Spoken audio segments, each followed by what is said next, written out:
Lok Sabha vote মিটলেও কিছুতেই কমছে না তৃণমূলের গোষ্ঠীদ্বন্দ্ব। এবার পঞ্চায়েতের টেন্ডার জমা দেওয়াকে কেন্দ্র করে প্রধান ও উপপ্রধানের দ্বন্দ্ব প্রকাশ্যে হুগলির খানাকুলে। একে অপরের বিরুদ্ধে হেনস্থার অভিযোগ তুলে সরব খানাকুলের পোল ১ নম্বর পঞ্চায়েতের প্রধান ও উপপ্রধান। পঞ্চায়েত অফিসের ভেতরেই তুমুল বচসায় জড়িয়ে পড়ে দুজনে। খবর পেয়ে জমায়েত করে তৃণমূলের একাংশের অনুগামীরা। ঘটনাস্থলে যায় খানাকুল থানার পুলিশ বাহিনীও। পুলিশের সামনেও চলে বচসা। জানা গেছে, পঞ্চায়েত নির্বাচনের পর খানাকুলের পোল ১ নম্বর পঞ্চায়েতের প্রধান সাবিনা খাতুন বনাম উপপ্রধান শেখ সাবির আলীর দ্বন্দ্ব শুরু হয়। বুধবার সেই দ্বন্দ্বের রেশ গিয়ে পড়ে পঞ্চায়েত অফিসে। ঘটনার সূত্রপাত পঞ্চায়েতের টেন্ডার জমা দেওয়াকে কেন্দ্র করে। প্রধানের অভিযোগ, উপপ্রধান শেখ সাবির আলী তার কাছের কয়েকজনকে বেআইনিভাবে পঞ্চায়েতের টেন্ডার পাইয়ে দেওয়ার জন্য চেষ্টা করে।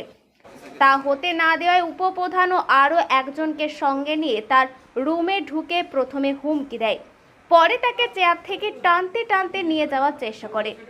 যদি এই অভিযোগ অস্বীকার করার পাশাপাশি পাল্টা উপপ্রধানের অভিযোগ, প্রধান সাবিনা খাতুন ও তার স্বামী দুজনে মিলে পঞ্চায়েতে দুর্নীতি করছে। এমনকি আজ পঞ্চায়েতে টেন্ডারের শেষ দিন হলেও প্রধান নিজের ঠিকাদারকে টেন্ডার পাইয়ে দিতে অন্যদের টেন্ডার কপি জমা নেয়নি। তিনি তার প্রতিবাদ করেন। ঘটনায় টেন্ডার জমা দিতে না পারার অভিযোগ করেন এক ঠিকাদার।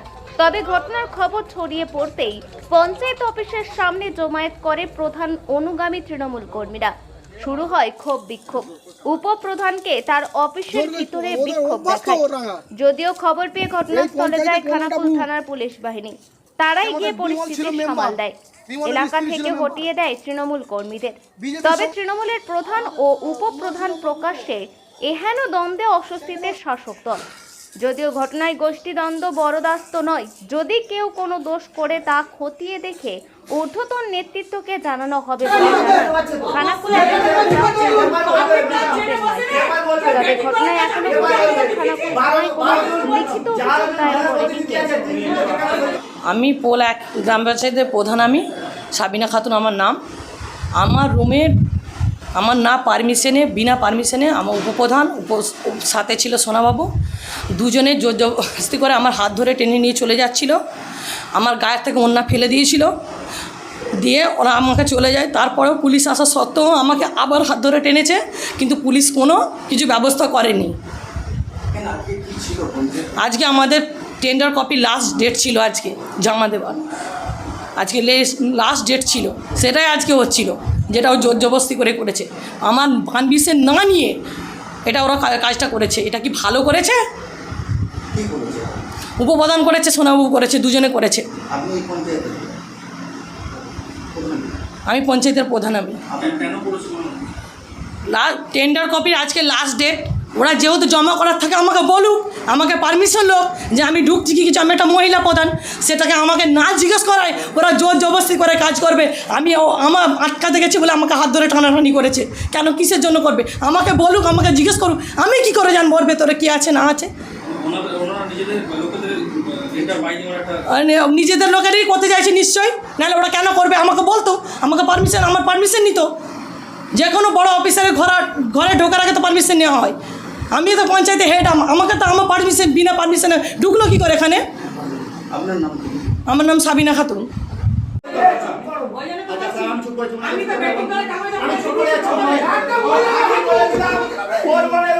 যিনি উনি অভিযোগ যেটা করছেন বাস্তব কথা, কেননা অনৈতিক কাজ করতে গেলে মিথ্যা অভিযোগ দিতে হয়।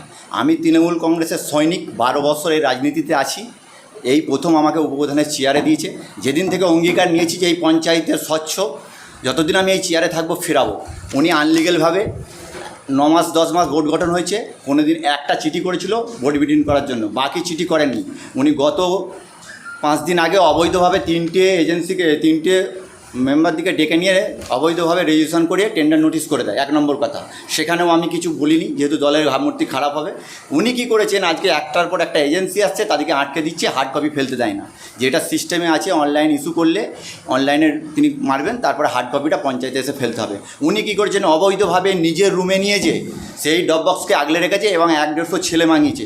আমি আপনাকে বলছি, আমি একাই পঞ্চায়েতে এসেছি, কেন স্বচ্ছ কাজ করতে গেলে একজনকে লাগে, আর অবৈধ কাজ করতে গেলে সেখানে একার দ্বারাই হয় না, সেখানে 100, 150, 200, 500 জনের সহযোগিতা লাগে। আমি দায়িত্ব নিয়ে বলছি, প্রধানের সঙ্গে যদি এরকম আমি কিছু করে থাকি, এখানে সিসি ক্যামেরা আছে, সেই সিসি ক্যামেরার মধ্যে ধরা পড়লে যা শাস্তি দেবে, আমি হাসতে হাসতে গিয়ে সাজা গ্রহণ করার ছেলে, আমি মুখে যেটা বলি কাজে সেটা করি। এরপরে হেনস্থা হয়েছে বলছে আমার কলার ধরেছে, আমাকে মারামারি করতে গেছে এবং আমার মা মাসি নিয়ে গালাগালি করেছে। আমি কোনো জায়গায় একটাও খারাপ ওয়ার্ড করিনি। আজকের দিনেও ম্যাডামকে আপনি বলে সম্মান দিয়েছি, আপনারা সিসি ক্যামেরাতে দেখতে পাবেন। আর উনি যেই অভিযোগটা করছে সম্পূর্ণ মিথ্যা অভিযোগ, ঠিক আছে? বিষয়টা আমি শুনেছি, ওখান থেকে ফোন এসেছিল এবং প্রধান ম্যাডাম আমাকে ফোন করেছিলেন যে এখানে একটা সমস্যা হচ্ছে। তো আমি ওখানে ফোর্সকে বললাম, পুলিশকে বললাম, প্রশাসনকে জানালাম যে যাতে না ঝামেলার কিছু হয় ওখানে। তো যাই হোক, আমি দলকে জানিয়েছি যে বিষয়টা শুনেছি, সেই বিষয়টাকে তার উপর ভিত্তি করে আমি দলকে জানিয়েছি। দল পরিষ্কার একটা কথা জানিয়েছেন যে অন্যায় যে করবে তার শাস্তি হবে, সে যেই হোক না কেন। কোনো রকম আমাদের যে তৃণমূল কংগ্রেস দল শান্তি প্রিয় দল, এখানে কোনো রকম ঝগড়া গণ্ডগোল করা চলবে না কোনো পঞ্চায়েতে, এবং গোষ্ঠীবাজি চলবে না। কেউ যদি করে থাকে তার শাস্তি, দল তার শাস্তির জন্য ব্যবস্থা গ্রহণ করবে। এবং প্রশাসন কাজকে অবিলম্বে প্রধান ম্যাডাম সম্ভবত জানিয়েছেন, প্রশাসনের দ্বারস্থ হয়েছেন, প্রশাসন যেটা সিদ্ধান্ত নেবেন সেটাই সিদ্ধান্ত হবে। আর আমিও ব্যক্তিগতভাবে চাইছি, আমি একজন দলের সভাপতি হিসেবে চাইছি যে অন্যায় যদি কেউ করে থাকে সেই অন্যায়ের শাস্তি হোক। আমি তীব্র নিন্দা করি। একটা মহিলার গায়ে কেউ হাত দেবে, তার হাত ধরে টানাটানি করবে, এটা কোনো দলের ছেলেই হোক আর কোনো পুরুষ মানুষের হোক, এটা কাম্য নয় একটা মহিলা প্রধান। সেরকম খবর আমার কাছে নেই, কারণ আমি যতটুকু শুনেছি যে মহিলা প্রধান তারই নাকি হাত ফাত ধরে টানা হিজড়া করা হয়েছে। আমার নাম দীপেন মাইতি, আমি খানাকুলা 1 নম্বর ব্লক প্রেসিডেন্ট। নিয়ে প্রধান এবং উপপ্রধানের সঙ্গে বচসা, এবং প্রধানের যা বক্তব্য যে প্রধানের শিলতাহানি করেছে, এবং অপরদিকে উপপ্রধান বলছেন যে প্রধান বেশ কিছু লোকজনের থেকে হেনস্থা করেছে। কি বলবেন? দেখুন, খানাকুল তৃণমূলের প্রায় এখন 25টা লবি, এখন সবাই ভাগ বটোয়ারা নিয়ে ব্যস্ত আছে। এখন মহিলাদেরকেও এরা ছাড়ছে না, এরকম একটা জায়গায় আজকে পৌঁছে গেছে। তো অলরেডি যেটা হওয়ার সেটাই, সাধারণ মানুষ তৃণমূল কংগ্রেসকে কেন ভোট দিতে চায় না এই খানাকুলের মানুষ বুঝে গেছে, যার জন্য একের পর এক নির্বাচনে তৃণমূল কংগ্রেসকে মানুষ ছুঁড়ে ফেলছে।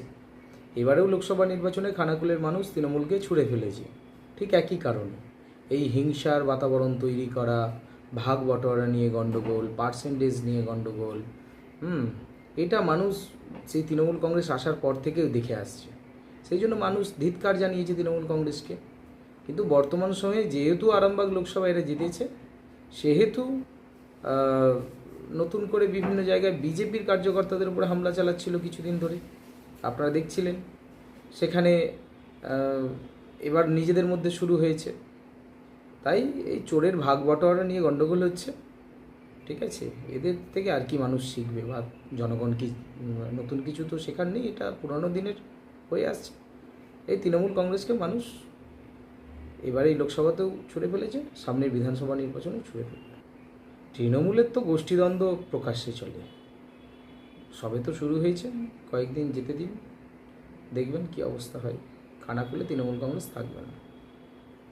এখন আরামবাগেই রয়েছে প্রাণ আইভিএফ ফার্টিলিটি সেন্টার। নিঃসন্তান দম্পতিদের মুখে হাসি ফোটানোর বিশ্বস্ত প্রতিষ্ঠান প্রাণ আইভিএফ ফার্টিলিটি সেন্টার দক্ষিণবঙ্গের মধ্যে সর্ববৃহৎ এবং সর্বপ্রথম এআরটি গভর্নমেন্ট রেজিস্টার প্রাপ্ত আইভিএফ সেন্টার এখন আরামবাগেই। অল্প খরচে আইভিএফ পরিষেবা, বন্ধ্যাত্ব চিকিৎসার এক অভিনব অধ্যায়। প্রাণ আইভিএফ ফার্টিলিটি সেন্টার একেবারে অল্প খরচে পুরুষ ও মহিলার বন্ধ্যাত্ব পরীক্ষা, বন্ধ্যাত্ব চিকিৎসা সবকিছুই হয় আমাদের প্রতিষ্ঠানে। সুচিকিৎসার মাধ্যমে মা ও বাবা ডাক শুনতে পারবেন নিঃসন্তান দম্পতিরা। তাহলে আর দেরি কেন? আজই যোগাযোগ করুন প্রাণ আইভিএফ ফার্টিলিটি সেন্টারে। ঠিকানা বসন্তপুর, আমতলা, 2 নম্বর রেলগেট, আরামবাগ, হুগলি। যোগাযোগ নম্বর 7865858781 অথবা যোগাযোগ করুন 7908098172 এই নম্বরে।